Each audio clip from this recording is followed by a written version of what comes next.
ever said something to your cat and gotten that blank stare like they're thinking, huh? Turns out, some of our go-to human words are total gibberish, or worse, to our feline friends. Hey cat people, we love chatting with our furry buddies, telling them about our day, or just showering them with sweet nothings. But what if some of the words we use most often are actually confusing, annoying, or even stressing out our beloved cats?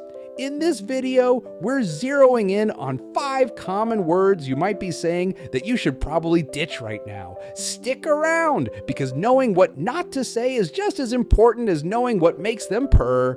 Think about it. Cats live in a world of scent, subtle movements, and quiet sounds.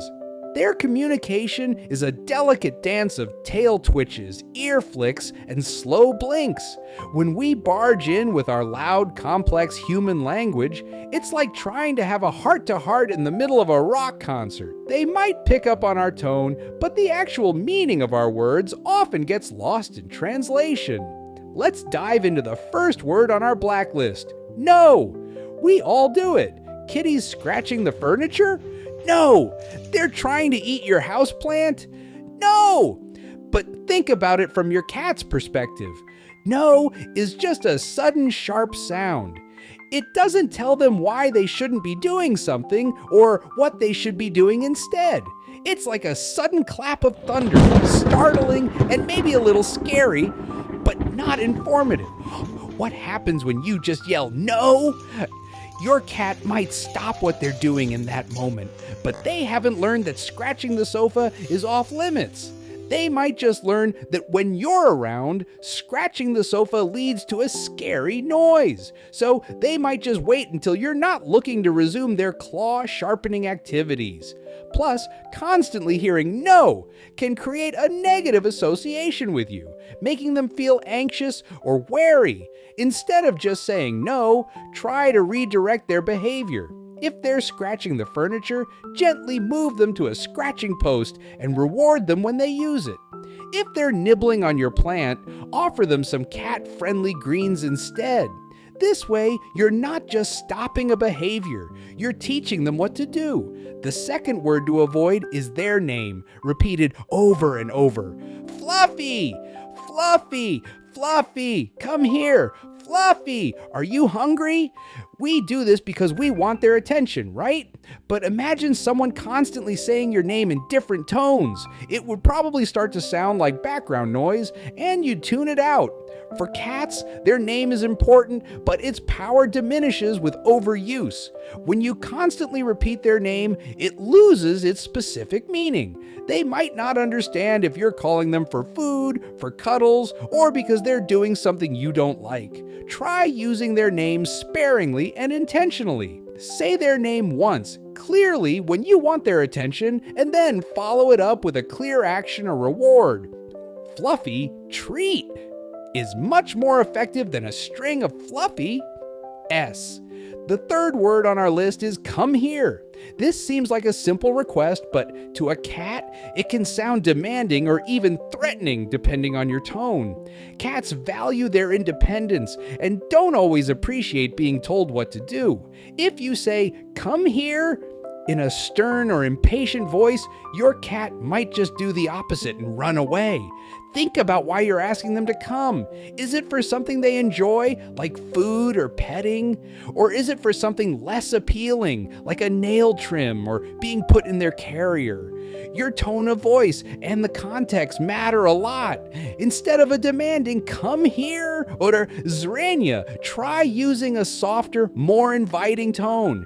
You can also pair it with positive reinforcement.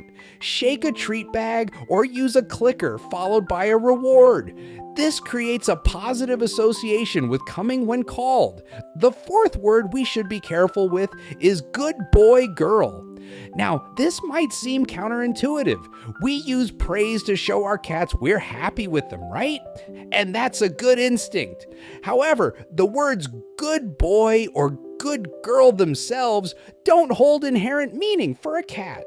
They understand the positive tone of your voice, the happy expression on your face, and the rewarding treat or scratch behind the ears that often follows. The words themselves are less important than the overall positive interaction. You can use any happy-sounding words or even just enthusiastic noises to convey your approval.